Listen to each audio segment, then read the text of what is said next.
खोब गोजोननाय मोनदों दिनै जितु इउपिपिएल सरकारजों जितु दाजानाय प्रमद बर' सार बिथाङा जे जोंनो नैबे रागावग्रा गबसारनि गोदोनिफ्राय जितु जुग जुग जों बहायनो सोलिबोबाय थानाय बे हाफोरखौ जोङो जेबो नामजारि थामजारि जेबो सरकारि माबानिफ्राय जों बारग'आखैमोन आरो मावनो जों लामाखौ मोनाखैमोन। नाथाय दिनै नैबे इउपिपिएल सरकारनि गोदानै दानाय सरकारा जेरैबायदि नाजानानै जोंनो नैबे हाखौ दिनै सेटेलमेन्ट होबाय आरो सेटेलमेन्टखौल' होआखै जों सेटेलमेन्टनि उनाव जों मा हाबा मावनांगौ बेखौ जों जितु फार्स्ट श्रेणी फार्स्ट जितु जोंनि बिटिसि अफिसनिफ्राय फाथायहरनाय कागजफोरखौ जोङो फारियै मावै मावै दासिम जोङो सेटेलमेन्टनिफ्राय आरो मोनसे जोङो ड्राफ्ट दानदोंमोन ना आगोलाव बेंक ड्राफ्ट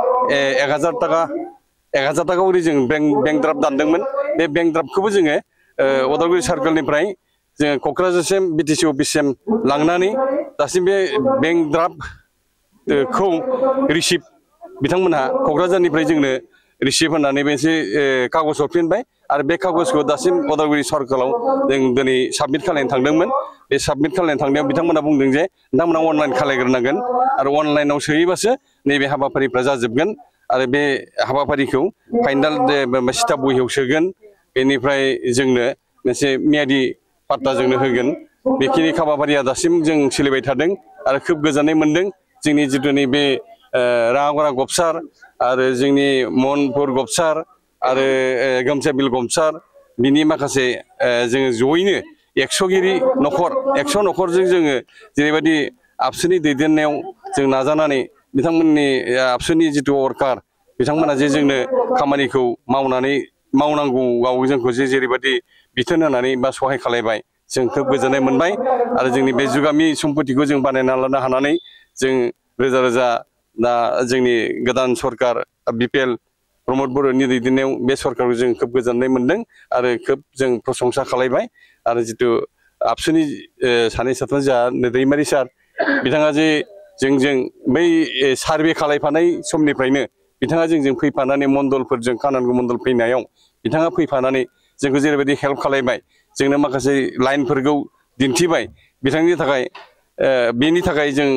सार दैमारि सारखौबो जों खोब रोजा रोजा साबायखर होबाय आरो दानि गोदान सरकारखौ जों रोजा रोजा साबायखर होबाय आरो जों जाहाथे बिसोरनि अननायावनो जों जुगामि संसार दानो हागोन आरो जुगामि जों बे न'आव सिमां नुसिगोन। मानो होनबा जोंहा दा जितु दानि बिजेपि सरकारनिफ्राय माखासे नटिस माने लिस्ट फैदों खेबसे मा सन मोनथाय जों मिथिला बोसोरसे जाबायमोनदां बे ड्रन जोंनि गबसाव बिरफैदोंमोन। बे ड्रन बिरनाय लोगो लोगो जोंनि माखासे बे जायगाया जे खालि सरकारनि नोजोराव बे खालिखौ दासिम माने बे लिस्टखौ हगारजोब्बाय माबायाव मबाइलनि कागज पत्र जों नुदों। जों जोंनि बे महनपुर गबसार नागरा गबसार बिथांमोननि माबाफ्रा लिस्टफ्रा दंजोबो थारमाने बेहाय जे खालि सरकारा दे मोनसे समाव बे जायगाखौ जे लाफिनगोन बे निस्सय जोंनाव माने गिनाय थादोंमोन। नाथाय दिनै जोङो गोदान दानि सरकार इउपिपिएल सरकारनि जितु नाजानायाव जों माखासे हाबाफारिखौ जों मावना लानो हाबाय अफिसियेल खामानि हा हुनि खामानिखौ जों मावना लानो हाबाय जों दा गोजोननाय थाबाय आरो जोंहा दा गिनांगौ गैला गिनाय जोंनाव गैला जों बहायनो जुगे जुगे रायजो जानो हासिगोन होननानै आं बेखौनो आंनि गामि समाज आफादनि आफादगिरि हिसाबै आं बेखिनिखौ नोंथांमोननो फोरमायबाय आरो नोंथांमोननि माबाखौ गोजोननाय होबाय।